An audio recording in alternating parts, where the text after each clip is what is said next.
You can make a difference. By becoming a supporter of our channel, you not only help us thrive, but also become an active part of our community. The link to join us is in the description.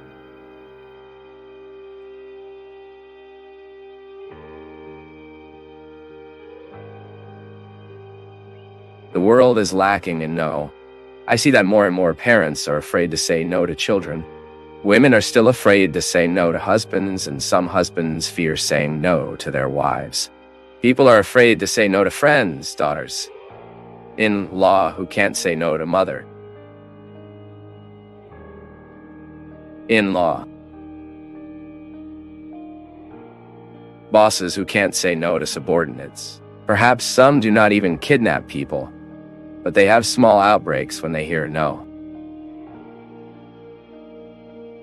Be it from the traffic guard, the boss, the teacher, the girlfriend, the bank manager. Parents say, I can't traumatize my son. And is it not uncommon for me to see some slaps of babies with 1 or 2 years? Others spend what they don't have on toys every day and parties of pharaonic birthday. Not to mention the teenagers. Nowadays, it's hard to hear someone say, no. You can't hit your little friend. No. You will not watch a soap opera made for adults. You will not spend the dawn on the street. No, you will not drive without driver's license. No, you won't drink a beer until you are 18. No, these people are not companies for you. No, today you will not game toy or eat snack and chocolatey. No, you will not miss at school without being sick. No, this conversation is not for you to get in. No, with that you won't play. No. Today you eat is in punishment and will not play in the park. Children and adolescents who grow up without hearing good, fair and firm, not growing without knowing that the world is not just theirs. And then, in the first, not that life gives you, and life will give you many. I'm not defending the return of rigid education and without dialogue, on the contrary. I strongly believe that children and adolescents treated with real love, without guilt, calm and free, can perfectly understand a sanction of the father or mother. Intuit that the love of the adults for children is not only pleasure, but it is also responsibility. And those who hear some not from time to time also learn to say them when needed. I end up learning that it is important to say no to some people who try to abuse us in various ways with respect and firmness, even if they are people who love us. It does not protect it. It does not teach it. It does not prepare. As hard as I try to say no to humans who cross my way when I believe it's time, and I also try to respect the no people I get. I don't always get it, but I try. I believe this is where the true proof of love is. And this is also where the solution to the increasingly excess and absurd violence is in our day. I confess, I received this text last week and would read it. But I would like to congratulate without knowing who it is.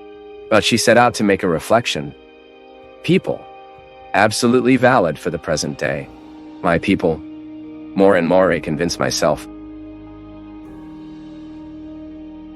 And I speak here in my book of suffering that the great tragedies are slowly fed. Great tragedies happen from small carelessness. It is interesting that a tragedy, when it happens, is a junction of a series of small details that have been disregarded. True education, I worked and studied the educational process a lot, and I'm sure that many educators who now accompany me will agree with me. An educational process can only be healthy from the moment there is a balance between yes and no. I do not want to propose a repressive, coercive educational model, which will impose by the force of the scream, that will prohibit all aid. No. But what this psychologist is proposing is that we take responsibility at the right time, so that later we are not responsible for worse things, for tragic things. Today, my people, our great challenge as fathers and mothers, as educators, as people who somehow have the possibility to interfere with the social process, is that we educate people to the limit, to the situation we will all have what to face. Where life will offer us a no, we cannot find a person who was happy and who was fulfilled, who only found yes for life. Quite the opposite. By the way, I believe a person becomes interesting as they are able to overcome the adversities he finds. No one is born ready. We do not have the possibility of having a ready life, a orderly world, if the people do not go through the experience of producing it. And a child is a venture that needs all the time being carved as if it were a sculpture from this human form, this tool called love, which gives 2 blows. Love is a tool that gives 2 blows to allow and to deny. It is wrong to think that love is a tool that only gives the coup of permission. No, love gives the coup of permission, but it also gives the blow of denial. Proclaiming God's victory is an interesting way we have. First, recognize what we expect from it. Because when we proclaim God's victory in our lives, we are recognizing that in us there is a part that belongs to it. Not that we are quartered. No. This totality of the human being is to understand that in him there is a non-nursing part that belongs to the sacred territory. It is the Christian identity being ensured in these details of existence. When we find out that within us there is a space for courage, but there is also a space for weakness. And in the reconciliation of these 2 realities, because they need to be reconciled all the time, since no one is brave ever, but no one is always a weakness. We make the mix, the transition from all the time we recognize each other somewhere in this story. Do not condemn you to die with your defects.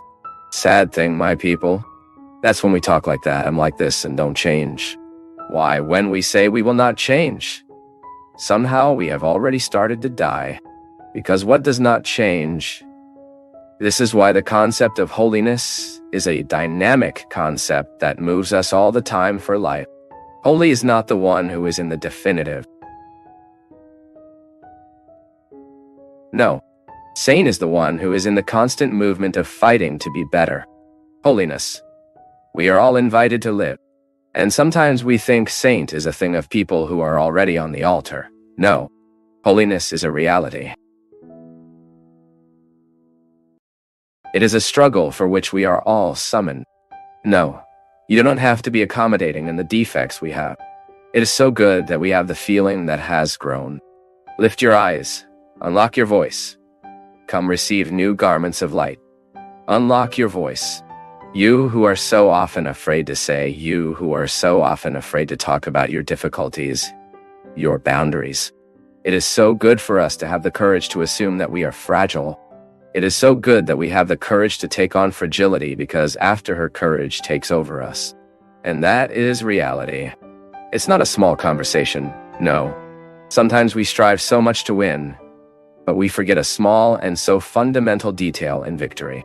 For us to achieve victory, we need to make the constant experience of allowing what is part of God in us, that takes care, that He feeds. Because what is His, He is already making it happen. Now, victory often does not occur because our willingness is to bring the carving with water so that God will make water turn into wine. This movement is human. It is human decision to believe in the word that transforms water into wine.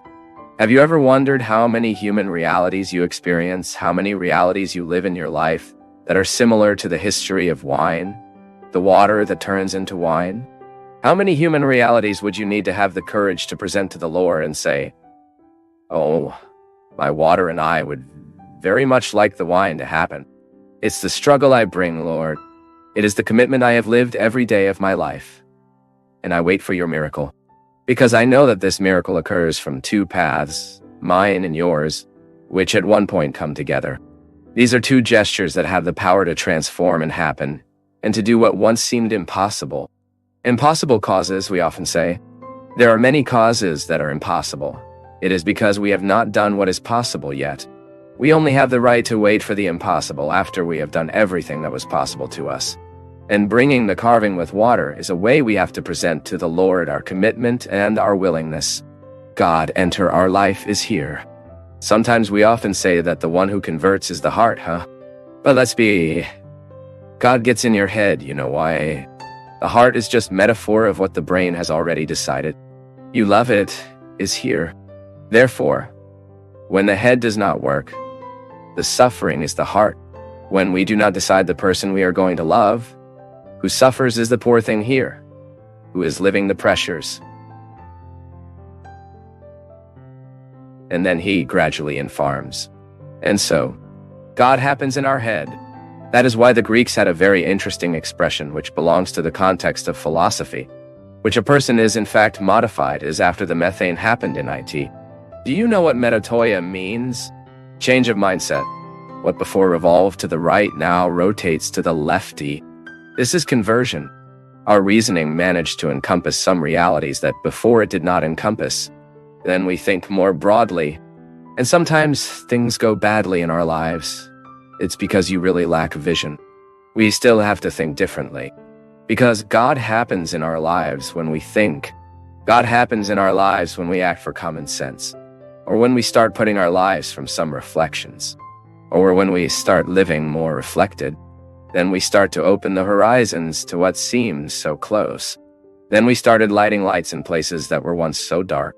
And that is what we want to do.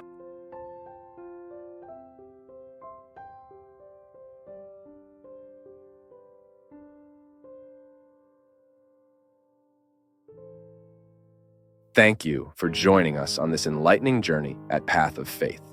Don't forget to leave your thoughts in the comments below, give us a thumbs up if you enjoyed the video, share it with your loved ones, and subscribe to our channel for more inspiring content like this.